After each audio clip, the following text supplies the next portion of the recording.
क्या वक्फ बोर्ड की कमेटी में कोई क्रिश्चियन है या पोप कोई बौद्ध बन सकता है या कोई मुस्लिम जो है पोप बन सकता है? जितने भी गिरजाघर होते हैं, सिखों के धार्मिक स्थल होते हैं, उनका संचालक क्या कोई मोमडन हो सकता है? तो उत्तर आएगा नहीं। तो फिर बौद्धों के धार्मिक स्थलों का संचालक हिंदू कैसे? नमो बुद्धाय, जय भीम साथियों, स्वागत है आपका मेरे YouTube मंच धम्मा अशोक उर्फ उमेश पाल सिंह पर। साथियों, Mahabodhi society MBT Mahabodhi trust जो बना, वो एक्ट बना 1949 में, और उस 1949 में जो एक्ट बना उसके अकॉर्डिंग उस कमेटी में 4 हिंदू रहेंगे और 4 बौद्ध रहेंगे, और उस जिले का जिला अधिकारी उसका पदेन अध्यक्ष रहेगा।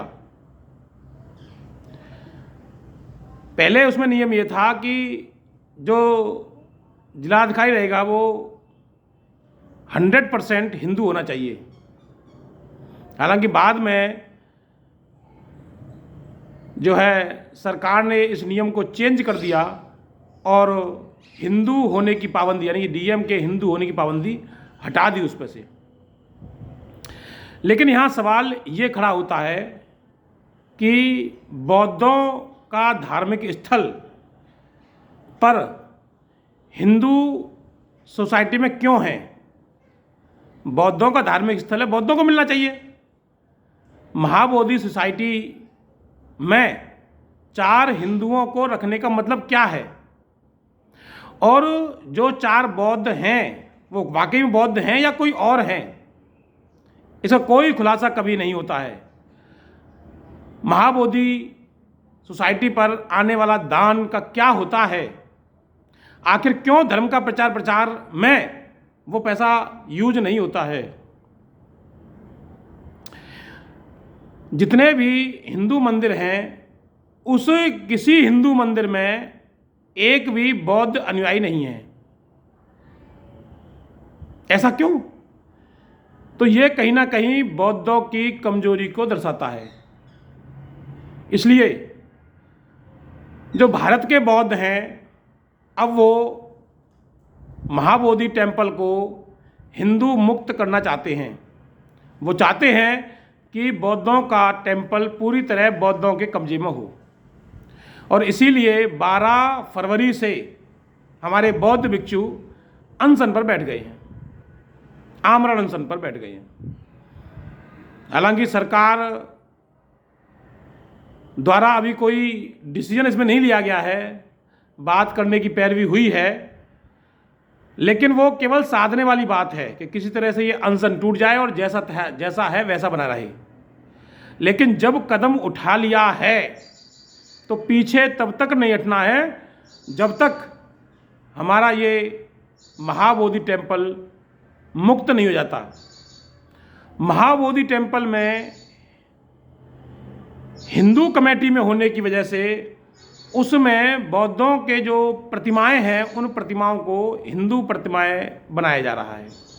ये सबको पता है कि गया के उस टेम्पल में, महाबोधि टेम्पल में 5 पांडवों की मूर्ति कैसे आई? महाबोधि टेम्पल में राम की मूर्ति क्यों लगाई गई?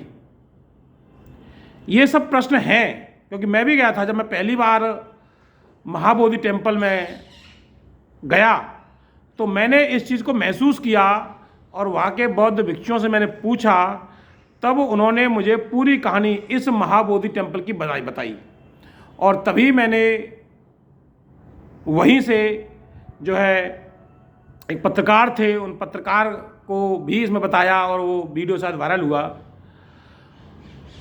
तो ऐसा नहीं है कि विरोध नहीं होना चाहिए। मैं जहाँ भी जाता हूँ, मैं नालंदा गया तो नालंदा के पास एक ह्वेनसांग का म्यूजियम है। उस म्यूजियम से पहले लेफ्ट हैंड पे नालंदा की खुदाई से सबसे पहले मिलने वाली ब्लैक कलर की जो मूर्ति थी बुद्ध की, ब्लैक बुद्धा उन्हें कहते थे, वो पूरी काले कलर की मूर्ति है। उसे वहाँ पर तेलीय बाबा के नाम से पूजते हैं लोग, तेलीय बाबा। अब बुद्ध की मूर्ति को तेलीय बाबा बना के क्यों पूज रहे हैं, वो सबको पता है कि बुद्ध की मूर्ति है, लेकिन वहाँ पर भी उस मूर्ति पर, जो उस मंदिर है उस पर भी हिंदुओं का कब्जा है, ब्राह्मण पुजारी उसमें बैठे हुए हैं। तो आपके धार्मिक स्थलों को, आपके सामाजिक स्थलों को ये कब्जाने की जो तैयारी है, इस पर आपको विचार करना होगा। और ऐसा नहीं है बड़े पैमाने पर है, निचले स्तर पर भी है। हमारे मथुरा में एक रविदास आश्रम है, और उस रविदास आश्रम में जैसे ही गेट में घुसेंगे तो सीधे हाथ पे हनुमान जी की बड़ी मूर्ति लगी हुई है। वो रविदास जी जिन्होंने पूरी जिंदगी पाखंड का कड़ा विरोध किया, उस रविदास आश्रम में बड़ी मूर्ति लग गई। हालांकि वो पहले मूर्ति छोटी सी थी, वहीं पेड़ के नीचे रखी थी, इतनी छोटी मूर्ति।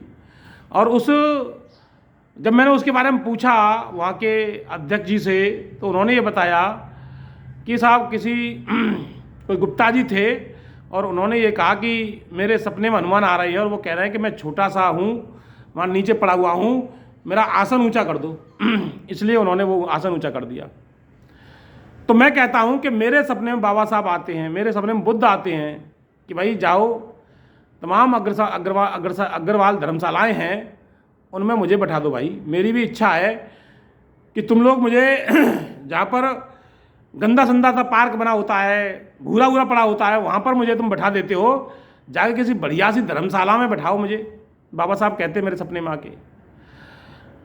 मैं उन लोगों से कहना चाहता हूँ जिन्होंने वहाँ वो मूर्ति लगा दी, कि वो बात कर लें उन गुप्ता जी से और कह दें भैया कि मूर्ति हम दे देंगे, उसका खर्चा हम दे देंगे, और उस बाबा साहब की प्रतिमा को वो किसी भी अग्रवाल धर्मशाला में, किसी भी मंदिर में लगवा दें। मेरी भी इच्छा है, लेकिन ऐसा होगा नहीं। क्यों? आपके स्थलों कब्जाना है, उन्हें अपने स्थल नहीं देने हैं। ऐसे ही मावन का रविदास आश्रम है, रविदास आश्रम की मूर्ति पीछे, और उससे पहले बिल्कुल रोड पे बड़ी मूर्ति हनुमान जी की। क्यों भाई? आखिर तुम लोगों की विचारधारा क्या है? तुम किस विचारधारा के लोग हो? पहले अपनी विचारधारा फिक्स करो। ये जो डबल माइंडेड लोग हैं, ये धर्म को और मिशन मूवमेंट को नुकसान पहुंचा रहे हैं, ये समझने वाली बात है। महाबोधि मंदिर ऐसे ही नहीं कब्जे में आ रहा है इनके में। महाबोधि मंदिर पे जो कब्जा बनाए बैठे वो ऐसे नहीं बनाए बैठे, हमारी कमजोरी है। आज जब वहाँ पर आंदोलन हो रहा है तो देश के सभी बौद्धों को एक हो जाना चाहिए, सभी भिक्षुओं को वहाँ जाना चाहिए। भंते सुमित्रतन जो कि बड़ा काम कर रहे हैं देश में बुद्धिज्म के लिए, बड़े बड़े बहुजन आंदोलन कर रहे हैं, वो जाएं वहाँ पर जाकर अपने तमाम समर्थकों के साथ वहाँ जाके बैठें। भंते करुणाशील राहुल जी ने, मैंने देखा अभी कि उन्होंने उसका समर्थन किया है, तो राहुल जी भी जाएं वहाँ पर जाके बैठे अपने समर्थक, उनके बहुत बड़ा समर्थक एक जो टीम है उनकी, वो जाएं वहाँ पर जो है। भंते करुणाकरण जो कि कहते हैं कि मेरा 65 लाख का बंगला है, मेरा 1.5 करोड़ का बंगला है, और जो है इतना पैसा है मेरे पास, तो जाएं वो जाके उस पैसे को वहाँ लगाएं ना महाबोधि सोसाइटी में, जाके वो खर्च वहाँ पर जो है बैठे, वहाँ पर उस आंदोलन बैठे। पूज्य भंते लोगों से मेरा निवेदन कि अब आपकी ज़िंदगी थोड़ी बची है भाई, जाना सबको है। तो भंते जो करुणाकरण जी हैं, मुझे लगता है कि 75-80 के आसपास होंगे वो, तो जाके वहाँ बैठे उसमें अपना जो है करें, उस आंदोलन में भाग लें। तमाम जो सामाजिक संगठन हैं, जो बाबा साहब को मानने वाले हैं, बुद्ध को मानने वाले हैं, वो जाएं और उस आंदोलन में भाग लें, और इतना बड़ा उस आंदोलन कर दें कि सरकार को इनके सामने झुकना पड़े, शांति रूप से संवैधानिक दायरे में अपने हकों की मांग करनी होगी, अपने हक अधिकार के लिए लड़ना होगा। कर्तव्य हम करते हैं तो हमको अपने हक अधिकार के लिए भी लड़ना होगा, बिना लड़े कुछ नहीं मिलेगा, अन्यथा आपका महाबोधि सोसाइटी ऐसे ही कब्जे में रहेगा। आप सिर्फ केवल दर्शनार्थी रहेंगे, बौद्ध केवल उसमें दर्शनार्थी रहेंगे और कुछ नहीं है इसके अलावा। जी हाँ, जैसे मथुरा का जो पूरा इतिहास कब्जा लिया है, मथुरा में बड़ा इतिहास था, मैं उस पर एक अलग वीडियो बनाऊंगा मथुरा के इतिहास पर। आज मथुरा के इतिहास पर नहीं बोलूंगा, आज मैं केवल महाबोधि सोसाइटी के ऊपर आया हूं और लोगों को जानकारी मिले कि आखिर क्या है वो आंदोलन। तो वो आंदोलन है कि जब बौद्धों का वो स्थल है, बौद्धों के कब्जे में होना चाहिए। एमबीटी ट्रस्ट संविधान लागू होने के बाद बदल जाना चाहिए था, क्योंकि आर्टिकल 13 कहता है कि इस संविधान बनने से पहले जितने भी एक्ट, संविधान, धारणाएं हैं वो सभी जीरो होती हैं। इस संविधान से पहले जितने भी संविधान हैं, एक्ट हैं, धारणाएं हैं, प्रथाएं हैं, वो सभी क्या होती हैं? जीरो घोषित होती हैं संवैधानिक रूप से। तो जब वो जीरो घोषित हो गई थी तो फिर एमबीटी एक्ट 1949 कैसे बच गया? वो जीरो कैसे नहीं हुआ? और जब वो जीरो हो गया तो अब नया एक्ट बनना चाहिए और उसमें बौद्धों का ही प्रतिनिधित्व होना चाहिए और किसी का प्रतिनिधित्व नहीं होना चाहिए। जी हाँ, कोरोना काल में 1 करोड़ रुपए देने वाला केवल महाबोधि सोसाइटी थी और किसी मंदिर पर जिसपे अरबों रुपए आते हैं दान में, किसी ने 1 रुपया नहीं दिया, केवल महाबोधि सोसाइटी। क्यों दे दिया? क्योंकि वो हिंदुओं के कब्जे में था, इसलिए इस पैसे को ले लो, यूज कर लो इस पैसे को। ये पैसा बुद्ध के धर्म के प्रचार प्रसार में यूज नहीं हो रहा है। क्यों नहीं हो रहा भाई? बुद्ध की विचारधारा को फैलाने के लिए पैसा यूज होना चाहिए। वहां पर जो है स्कूल बनना चाहिए बौद्धिस्टों के लिए, वो क्यों नहीं बन रहे हैं? विपणन सेंटर बनने चाहिए उस पैसे से। वो काम उस पैसे से नहीं हो रहा है। ये इसी कामों में ये पैसा यूज होना चाहिए। वो तब होगा जब असली बौद्धिस्टों के हाथों में महाबोधि सोसाइटी आएगी। अभी तक बौद्धों के उसमें है ही नहीं ये महाबोधि सोसाइटी। और इसीलिए हमारा भी इस आंदोलन को समर्थन है और जो भी जैसे भी लड़ाई लड़ना चाहता है वो इसकी लड़ाई लड़े। कानूनी रूप से लड़ना चाहते हैं कानूनी रूप से लड़ें, आंदोलन से लड़ना चाहते हैं आंदोलन से लड़ें, जैसे भी। और जितने भी धार्मिक संगठन हैं, भारतीय बौद्ध महासभा है, दी बुद्धिस्ट सोसाइटी ऑफ इंडिया है, आपका क्या नाम है, राष्ट्रीय बौद्ध महासभा है, जितने भी भिक्षु संघ हैं, वो सभी अपने जिले में अपने लेटर पैड पे इसमें जो है डीएम को ज्ञापन दें। सभी लोग, पूरे देश से ये ज्ञापन जाना चाहिए, पूरे देश से आवाज उठनी चाहिए कि अब महाबोधि सोसाइटी मुक्त होना चाहिए।